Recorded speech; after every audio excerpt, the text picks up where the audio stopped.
foo xam ne duñ ko fa yaakaar. Pape Moussa bu ñu déggee Abdoulaye Mbow day mel ni kon un peu xëy na ñu excuse ma ci terme bi mais xëy na ay populistes wala ay dof ñooñu jiite ñu nga xam ne am na ñoo xam ne dañ ci daan tooñ sax bi ñuy wax naan Trump war na faluwaat ak yooyu ñu ne ça sera l'équilibre de la terreur. Finalement équilibre de la terreur bu amee par rapport ak ñoom ñi nga xam ne ñooñu tiim ndaara yor almet di ko foye est-ce que xalaat nga comme def xalaat que ni mën na indiwaat yeneen jéye. nous y sommes boo xoolee li Abdoulaye décrire en fait peut-être 14 18 39 45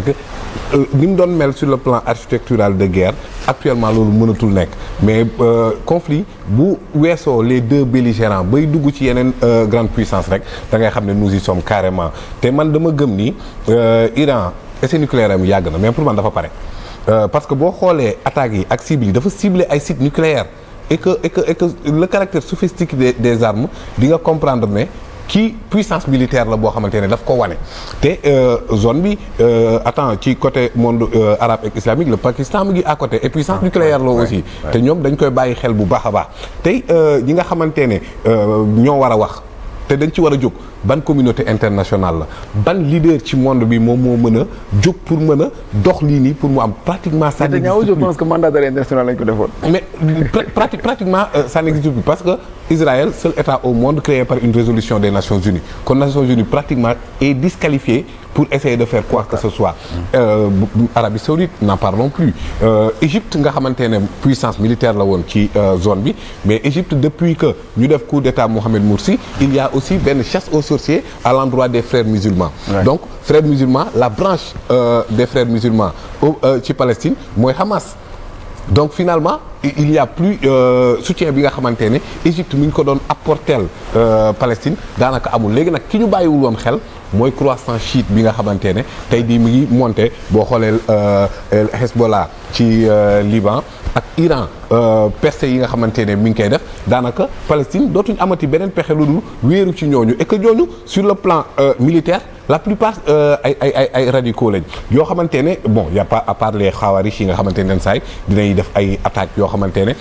parce que les frères musulmans Égypte ñi ngi fa ba léegi te ñooñu ils sont inspirés de la doctrine de Saïd Qutb ñooñu la plupart du temps bëgguñu gis Israël seen objectif dafa clair éradiquer l'état d'Israël foofu noonu mais les dénonciations à géométrie variable parce que épuration ethnique moo fa am. Personne ne parle de génocide. Et pourtant loolu moom moo am la presse occidentale et cetera dinañ jéem a fexe tout pour maquiller te boo laalee benn intérêt israélien mais nga gis ñu jugin boo xamante ne da nga on se rend compte que ni ñii la ñu attaqué wala ñoom la ñu occupé et tout le monde sait que tey li ñu doonoon victime démb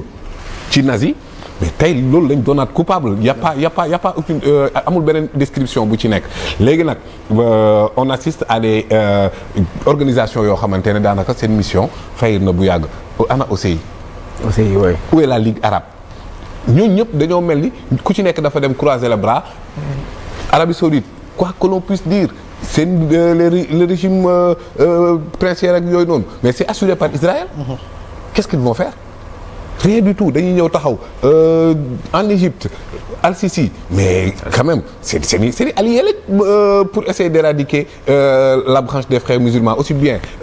Palestine que biir Égypte donc finalement dañoo mel ni dañ leen abandonné à eux-mêmes léegi nag tous les moyens sont bons. Est-ce que le monde musulman am nañ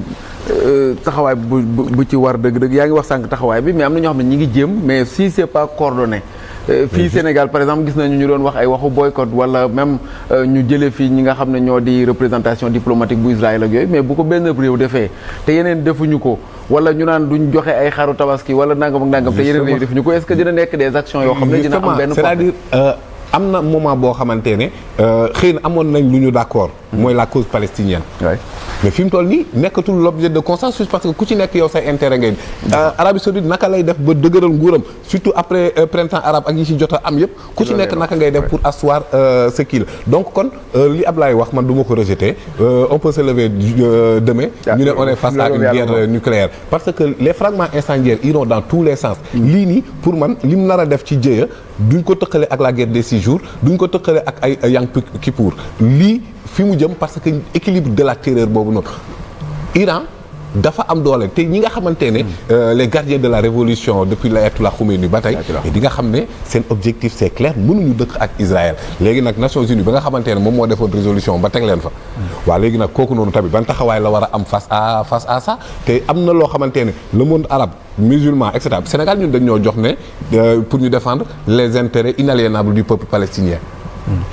ban acte bu concret lañ ci mën a def. te Trump mi nga xam ne moo fi joué woon pour transfert au capital beeg yooyu noonu ñëwaat na aux États-Unis d'Amérique. daanaka Ablaye a raison de dire que c'est trop compliqué même. Et c'était très passionnant quand même ce débat sur la géopolitique vraiment xam naa ne ma sañoon ñu continuer ko sax bu baax a baax ndax lu am solo la te lu ñor la waaye itam gis naa que ni aussi ñi nga xam ne ñoo toog ci plateau maîtriser nañ lool cette question palestinienne ak Iran ak Israël mais dañuy daal di xuus ci beneen thème muy la tournée économique du chef de l'État Bassirou Diomaye Faye au nord Ousmane Noureyni Gueye ci nord bi nga dëkk gis nga tournée bi lan moo waral déjà le chef de l'État Bassirou Diomaye Faye dem ci pôle territoire nord pour amal fa tournée économique selon yow. Bon avant may dugg ci sujet bi j'en profite pour prêcher pour ma chapelle. nuyu waa Ndar nuyu waa Pastef Ndar le coordonnateur Modou Mbène nuyu ko bu baax. Modou Mbène Gueye nuyu responsable yi fa nekk yëpp su ma limee damay juum. nuyu aussi la cellule de Guinaw Rail dont je suis le coordonnateur di leen féliciter ci accueil bi ñu accueillir le président Bassirou Diomaye Faye et pour finir remercier sama université Gaston Berger de Saint-Louis dont je suis alumni ci accueil bi nga xam ne accueillir nañ ko le président Bassirou Diomaye Faye. Ceci étant dit c'est dans l'ordre normal des choses que le président de la République di dem dans le Sénégal de l'intérieur pour xam lan moo fa am exactement. te ku xam le nord du Sénégal dina xam ay potentialités yu bëri yi nga xam ne dafa am le nord du Sénégal soo jëlee lu mel ni par exemple la culture du riz dafa nekk lu fa am doole trop Sénégal ceeb ñu ngi ci produire plus de 1,5 tonnes par an donc mu représente 38% de la production céréalière Sénégal yëpp. et production boobu noonu soo xoolee Ndar wala su ma nee Ndar nag nord bi yëpp laa si entendre nord bi lu mu ci représenté bëri na trop par exemple soo jëlee la riziculture pluviale bi nga xam ne day dépendre si taw bi c'est 22% la si le nord di représenté su nekkee la culture irriguée riziculture irriguée nord bi mu ngi ci représenté 70% Sénégal yëpp donc soo cumuler les deux da ngay gis ne le nord en tout cas vallée du fleuve Sénégal est au cœur de la production de riz au Sénégal donc loolu moom moo tax soo jëlee filière boobu rek am na solo président de la République dem fa surtout soo xamee ne il nous reste encore à peu près 300 000 tonnes à produire pour atteindre l'autosuffisance en riz xam nga le président l'ancien président Macky Sall dafa ne woon 2018 dinañ atteindre l'autosuffisance en riz mais ba tey atteindre ñu ko et loolu moo tax le président dem fa aussi pour xool la compagnie en tout cas l'agence coréenne de coopération internationale lu mu nekk di def foofu noonu ci ay projet donc xool tout le casier risicole xool yan jéego la ñu war a teg pour atteindre l'autosuffisance en riz bokk na ci aussi visite